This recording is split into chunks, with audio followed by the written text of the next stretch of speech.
Nailatag na ng prosekusyon ang lahat ng ebidensya nito para sa Article 4 ng impeachment trial na tumutukoy sa umano'y pagbabanta ni VP Sara Duterte kina Pangulong Bongbong Marcos, First Lady Liza Araneta Marcos at dating House Speaker Martin Romualdez. Sa panayam sa 2x2 sa DZRH, sinabi ni Attorney Benjamin Tolosa Jr., counsel to the prosecutors at a legal spokesperson na tagumpay para sa prosekusyon ang unang linggo ng paglilitis sa pangalawang Pangulo. Ayon pa kay Tolosa, maliwanag na ring napatunayang authentic ang video na kanilang iprinisinta kaugnay ng kasong grave threat sa laban kay VP Sara.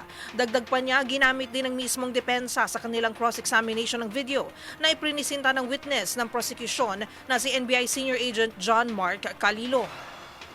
Sa aming palagay, maliwanag na ho ito. No? Wala nang question ngayon dun sa authenticity ng video dahil maalala ho natin, on cross-examination, ginamit nila yung sariling video na pinakita ni Agent Calilong, no? Which means they're conceding its authenticity. Bukod pa ho dito, sariling abogado ho for defense, no? Nung tinanong sila tungkol dito, inamin na din naman nila yan.